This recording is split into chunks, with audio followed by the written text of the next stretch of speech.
Welcome everyone to the Naked Founder podcast on location, and we really are on location today. This is the podcast where nothing is hidden. Thanks to our sponsors, Financial, the home of money for women, and our producer, Dan Brown of Renown. Our guest today is the king of glamping, whose life was transformed by a throwaway social media post and an appearance on Dragon's Den. Derry Green is a founder of the Secret Garden Glamping, and we are here in his first site near Skelmersdale. At the start of COVID, he was facing financial wipeout when he decided to make a den for his two children, which resulted in a multi-million pound business and a lot more besides. A massive Naked Founder welcome to you, Derry Green. Thank you. It's I've interviewed you countless times and you've spoken about this. I've seen the stuff on social media. I'm here for the first time. It's blown my socks off. You like it? It's amazing. It's amazing. And unfortunately, I think you're booked up for the next 50 years, so I can't actually bring my wife here as well. Derry, we always ask the same question at the start of every episode of the Naked Founder podcast, which is, what do you wish you'd known at the start of founding your business that you didn't know? So what I wish I'd knew before starting this was probably what I actually wanted to achieve from it. I've thought about this before, and I've gone through lots of different stages in this business. When I started out, I wasn't starting a business, so I never even thought about it. Never even come across my mind. You know, some people want to start a business to earn money or to get freedom or whatever it might be. But understanding what you want to do the business for, rather than just, if you want to make money and buy a Ferrari, go for it. Great. If that's your plan, that's your plan. But focusing on what I actually want to achieve, that's what I wish I'd known at the start, because that's changed over time. And funnily enough, I've gone full circle. I started because I wanted to spend more time with the kids. This business allows me to spend more time with the kids. That is ultimately what my goal is. So if I said to you, what is your goal now? Yeah. Is your goal now to create a business that allows you to spend more time with your children? Yeah, it's to create a business that I enjoy doing. So if I look back and speak to my 10-year-old self, what did I enjoy doing? It was building dens in the woods with my brother. That's what I loved then. And I still love it now. I didn't set out to create a business, and I really don't want to end up doing a job I don't want. If I'm sat in an office all day, I'd hate it. If I had to sit in front of a computer and do spreadsheets, I haven't achieved my goal. Now, the business can achieve its goal, which is separate from my own personal goals. So the business can kind of go in one direction, driven by me, and bringing in the right people to do the stuff I don't want to do, so I can still play down here every day. Yeah, I mean, Simon Sinek's got the book, you know, it starts with why. It's all about having a why. Yeah. Your why is, you know what your why is now. Yeah. You didn't know what it was when you started the business. Well, it's funny because it's evolved over time. So when I started, because it wasn't a business, I was just doing what I loved. I like building things. I like spending time with the kids. It was great. It ended up becoming a business, and I started treating it like a business. So then it was about making money. As soon as I started doing that, I didn't enjoy doing it. So I've kind of come full circle, and I'm now going back to what I enjoyed doing, which was doing stuff in the woods, being outside all day. So it's took a long time, and I've gone through, over the past 6 years, different stages in the business, and I've really focused on now what I want to achieve over the next, 5 years, 10 years, 100 years if I get to live it, but we'll see. Yeah, and it's interesting, actually. I would say that I've known you for probably 5 of those years, and I would probably say that you've always been a really nice guy, but I think you've got a certain drive now and a focus where at the beginning you probably were, and that happened, and that happened, and that happened, but now you've got a real focus. Would that be fair? There was no structure to it. It was, this happened, and then it was like trying to keep up with the speeding train. It was all going, so you had to kind of just do whatever was needed to be done. Now, after 6 years, it's matured into a different thing. And like we were speaking about earlier on, having the right people there to do the stuff that needs to be done from a business point of view is really important. And that frees me up to actually do what I enjoy, which inevitably makes the business better. It's what made the business in the first place, was my passion to do this. And I need to keep that to keep the business going. And that passion comes through. Okay. We mentioned before that this all began because of something that happened during COVID when you needed to keep your kids entertained. I want to take it one step further back, okay? Because not everyone realises you had a haulage company. Yeah. Okay. And you had a haulage company at the start of COVID, but it was really small. Yeah. Before then, 2013, you had a big haulage company. I think you had 150 vehicles on the road. And then overnight, boom, gone. You lost pretty much all of it. What happened?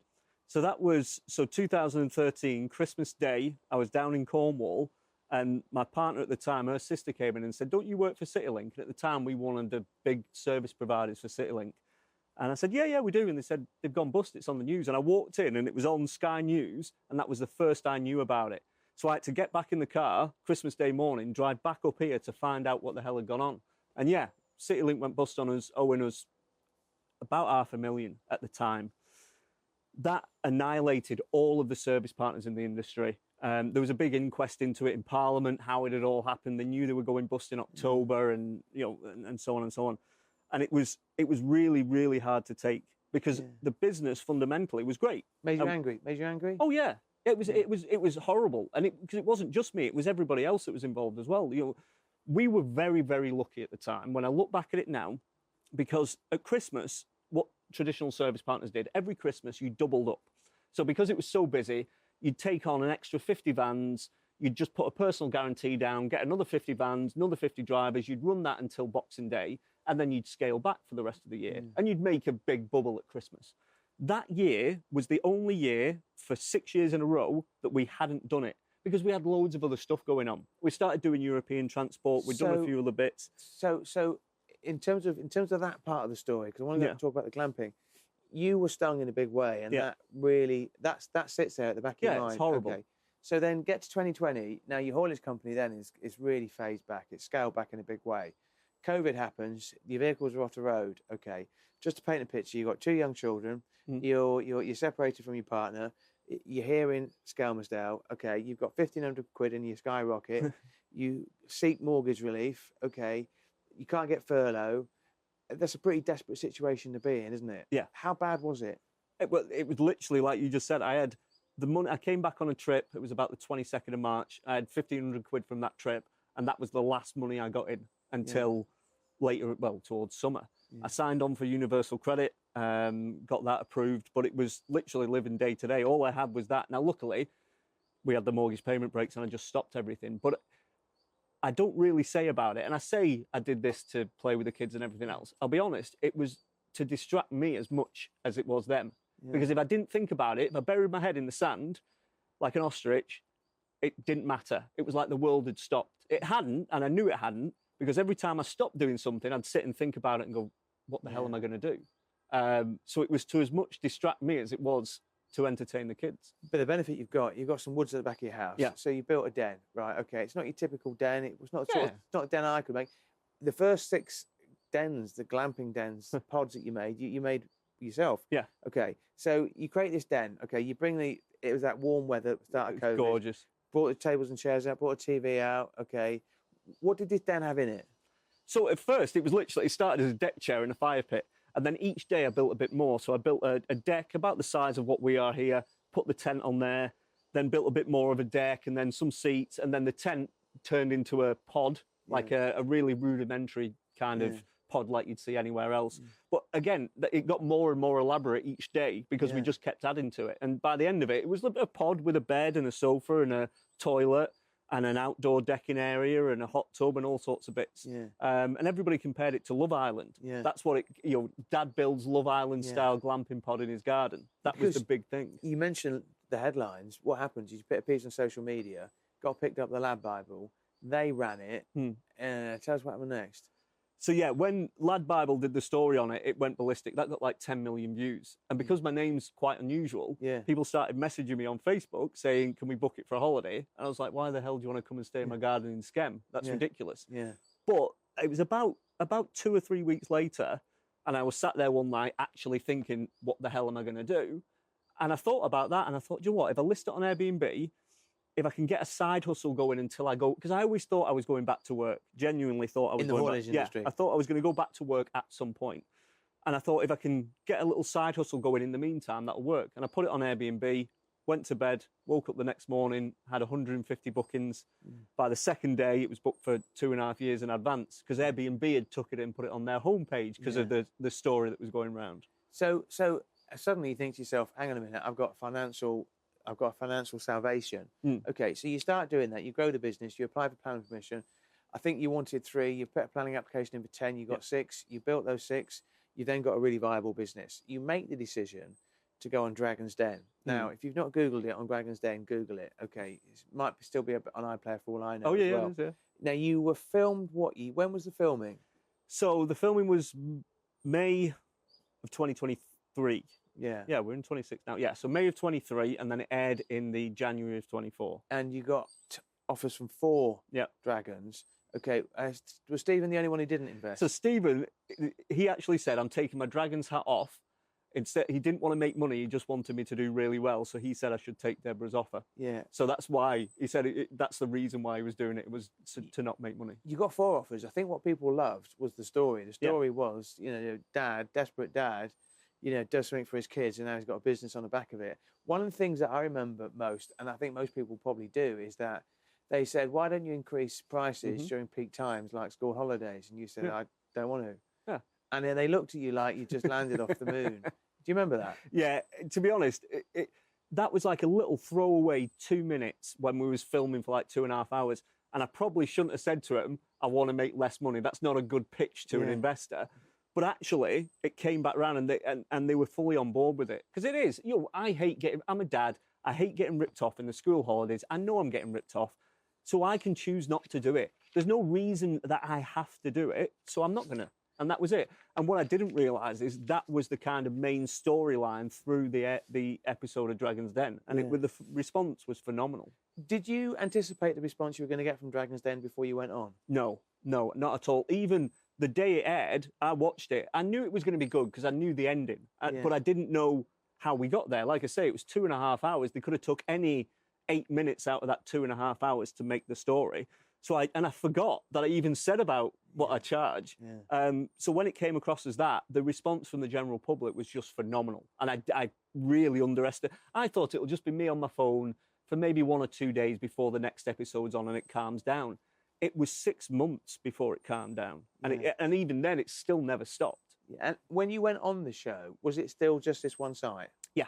Okay. And then sort of turnover for that one site when you went on the show? So when I went on the show was $500,000. $500,000. Okay. Yeah. So Deborah Meaden comes on board. The interesting thing of the dragon you're closest to is Sarah Davis, who incidentally is my favourite dragon. She's awesome. She's amazing. She's been to this site, hasn't she? Yeah, she's been a few times. And what difference has Deborah Meaden and Sarah Davis's continuous input? What difference has that had to your business? To be honest, it's the recognition. It's what I went on the show for. If I'm totally honest, I didn't go on for money because we didn't need it, and I didn't go on for advertising because we didn't really need it. What I wanted was somebody else to tell me that I was doing the right thing, basically. And the support from both of them has been awesome from that point of view. If I've got like a random question, because at this point, there's stuff I've never done before. There's decisions I'm making that I've no idea about, and just being able to ask somebody, is this the right thing to do? Is there another option? Like we were doing before this interview, how can we look at that? That's where the main impact has been. It's not been from the day-to-day running of the business. None of that's changed. Fundamentally, that's still all me.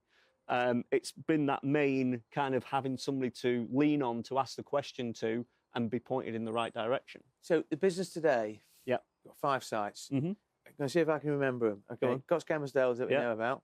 Okay, you've got Devon. Yeah. You've got Cornwall. Yeah. International, you've got Ireland as well, and you've got the one in Southport, which is known as La Mancha Hall. Hall. So you've got 5 sites. How many units have you got in total now? 24. And how many people do you employ? 47. Okay, and turnover now would be?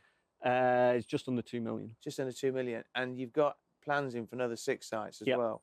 So the vision for, the Secret Garden Glamping company is what? So I want it to be the go-to brand for glamping in the UK. Yeah.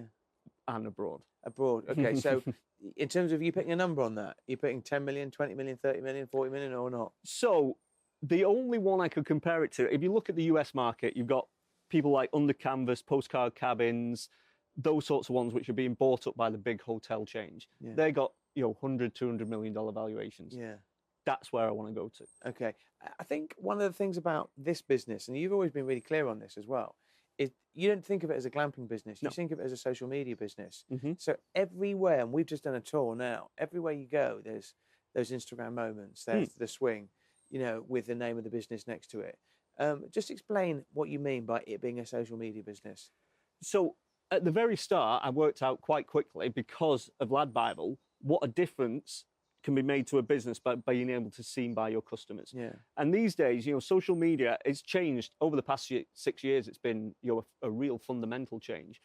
We've never really been competing with other glamping sites. We're competing with everybody who's making content, because when you watch content, it's not just car videos or just videos on shoes. It's everything.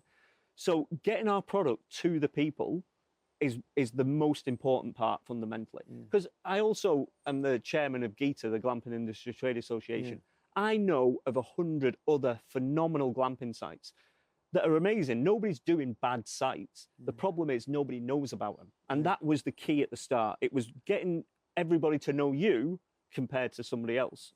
And that's why I've always treated it as a social media business. And how do we do that? And how do we make everybody want to share what happens here? But your social media performance is not down to luck. I mean, it's, you post at certain times. There's certain things will not go on your site. You want it to be aspirational, experiential. Okay. Lots of lights, the hot tub, glass of wine, etc., etc., etc. So in terms of social media, your approach to social media is what? Because you don't advertise, do you? No, we've never spent we've never spent a penny on marketing. So we don't use Facebook ads, Google ads, anything like that.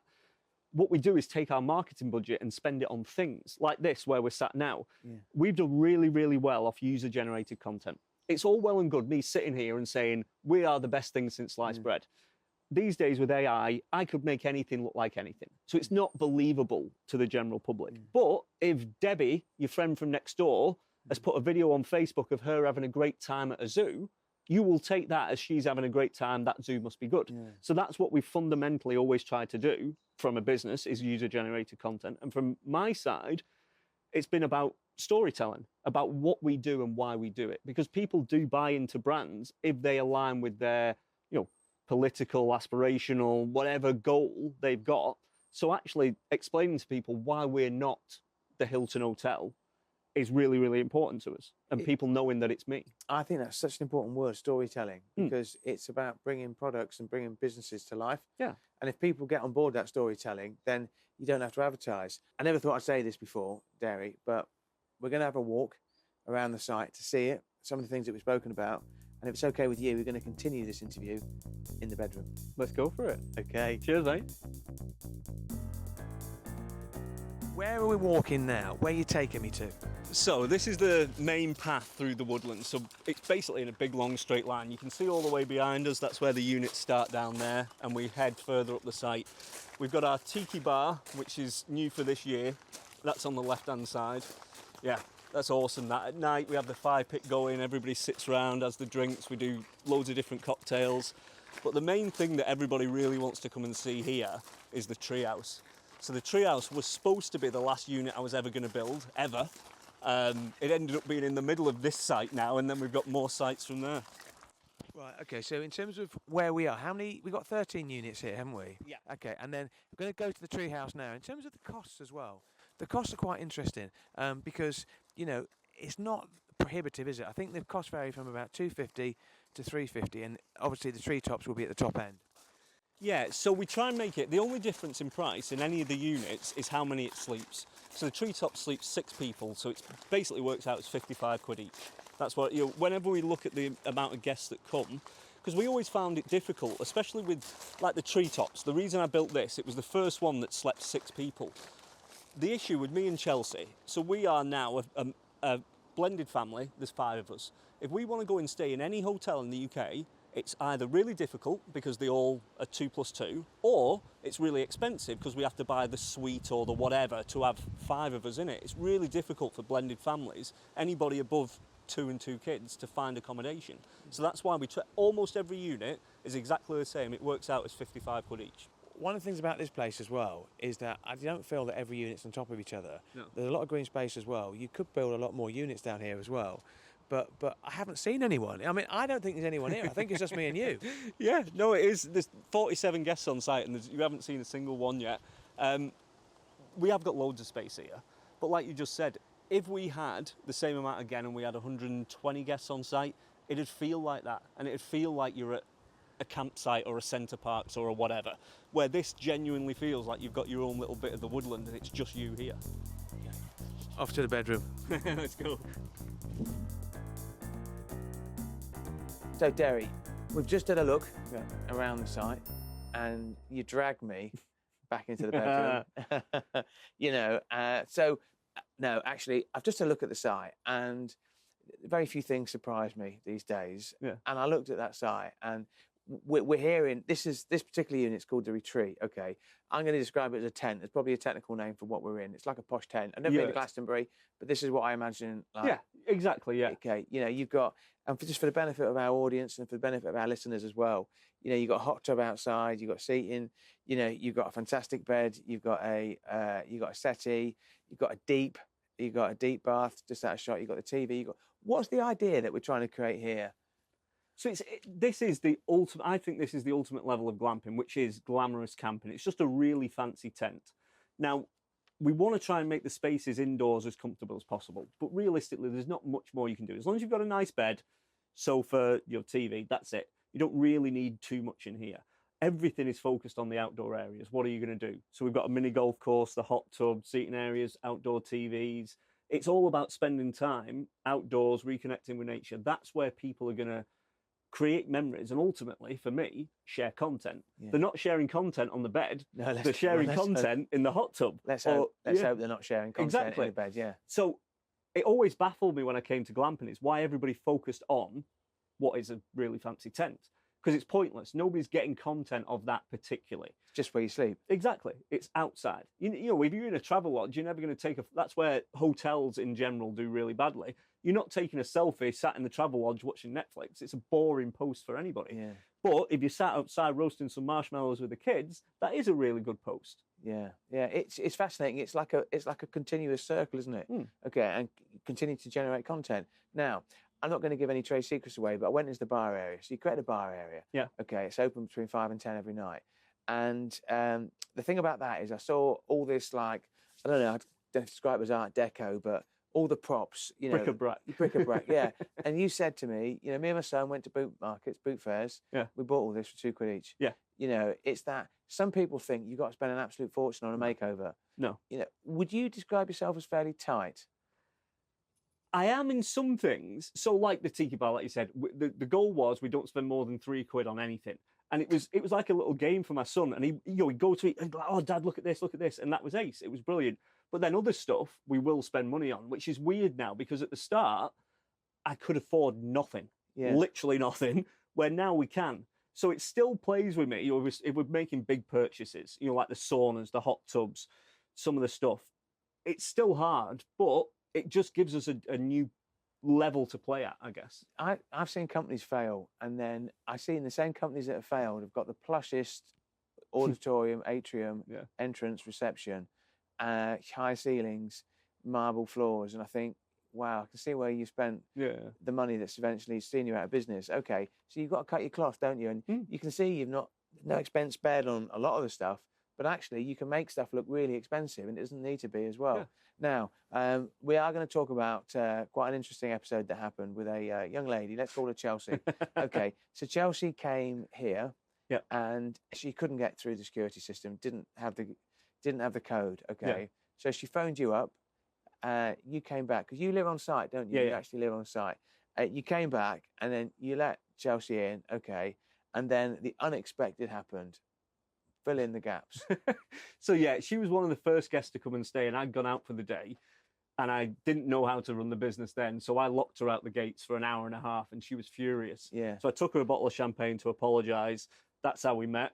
4 years later, we've now got a 2-year-old daughter called Nova. Absolutely incredible, And had you been able to let her in at the start, that would never have happened as well. Yeah. Fundamentally, what you are, Derry, is a people person. Yeah, I do. This is the biggest part of this job, and what I love and what I've always tried to get back to is interacting with guests. Fundamentally, as a glamping site owner, we're hosts, so we want to be hospitable. I want to talk to people, and people love it because people just want to chat to you, and it just makes you feel good. That my worst job would be in a call centre, for like O2, where just people are complaining all day. It's got to make you feel down. Where here, everybody's excited, everybody's happy. And it resonates with you. It makes you feel happy as well talking to them. As you're sitting here right now, you're thinking, I've got guests at the site in Cornwall, guests at the site in Devon. you've got all these big plans, guests at site, and they're all getting the same sort of, you know, experiential feel that I'm getting right now as well. What's the hardest part about being a founder, Derry? The hardest part over the past year or two has been letting go of control in different ways. So it's got to the point where I cannot do all these things. I can't. I'll try. And in my head, I probably still think I can, but realistically can't. To drive the business past where it is now, or past where it was a year or two ago, I needed outside input. I needed other people to help me. So that's been the hardest point. The hardest thing within this business up to now is letting go and being able to trust other people with what you've created. Because ultimately, I do see this as my fourth child at the moment. Chelsea wants another, but we'll see. So it might be my fifth child. Does she know you're talking about this on air? Oh yeah, she's every day. She's like, she'll have another, no problem. So this is my baby. So you know, most founders, I'm sure, are really precious over what they've created, and they want it to be exactly what is in their head. So it's hard letting go. But as we said earlier on, the more I've let go, the more I've gone back to what I started this to do, which is ultimately what I want to be. You know, it's being able to play in the woods. You know, what's refreshing is that you've not mentioned AI. No. You know, I mean, this is a service-based business, isn't it? Yeah. Okay. I don't know if AI underpins the back office function, but is that something that you would think about? Yeah, so it's really strange at the minute. So we use AI for lots of different things. Back office stuff, all the mundane stuff that nobody is upset about losing it. You know, hundreds of emails, phone calls, messages, whatever. All that back end stuff, the automation, the welcome guides, checking instructions, all this sort of stuff, we can automate. That's great. What we see that as, that leaves us more time to be able to focus on the guests. So we can be more personal. We can answer that. We have a phone number. You answer the phone. We can speak to somebody because they're not sat there replying to a million different emails all day long. So AI really does have its place in the hospitality industry. It's never going to replace me sitting here talking to you, but it will certainly allow us to sit and talk to you for longer. So in terms of the business, you've got a lot of mums who work here part-time, because I asked you if recruitment was a challenge and you said no, the opposite, because a lot of them will work school hours. Yeah, it is. You said before, it is like one big family. So we're in the school holidays at the minute. If they need to bring the kids in to work with them, they will do. Because it's really hard. If you're creating jobs that are 9 to 5, Monday to Friday, you can't work around school holidays, collection, that sort of stuff. It is really difficult to take that step from being like Chelsea is now. If Chelsea wanted to go back to a normal full-time job, really difficult to do. But doing this is really easy. She's in the business now. Yeah. Just two final questions from me, if I may. One is about the importance of a network. Okay, so when I first interviewed you and you'd done the Dragon's Den stuff, I thought you'd be a bit full of yourself, and you weren't. You're exactly the same as you were now, with that fantastic set of teeth. Okay, but you've grown into it. I see you doing more and more speaking opportunities. I see you posting a lot more on social media that I use, like LinkedIn as well. You know, you're a headline speaker at more and more events as well. Are you comfortable with that?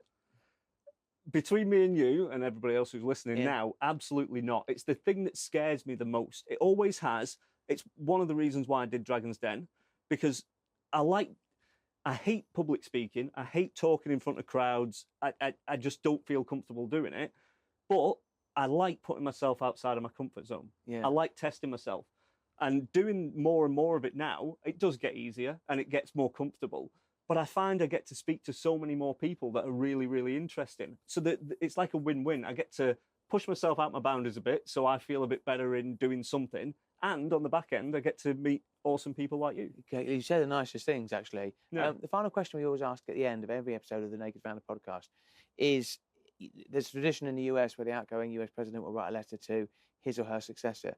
If you were writing a letter to a young Derry Green or a young founder, the start of their journey, what would you write? I would absolutely say to focus on what your passion is. Yeah. I've done loads of different jobs over my life because I was always chasing the money. I was always doing something that I thought would make money rather than doing something that I really wanted to do.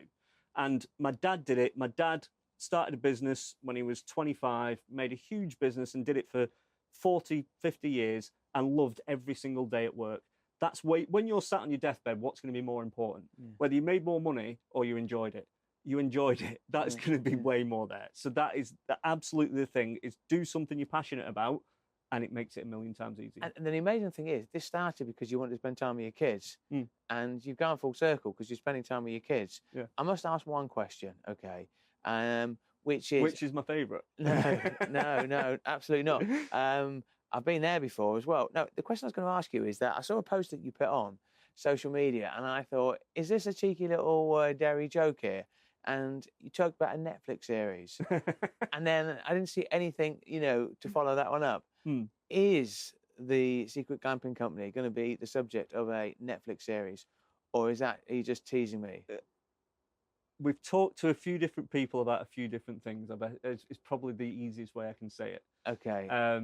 But I mean, to be honest, there's so many stories down here on a daily basis. My life, the staff's life, even the guests that arrive.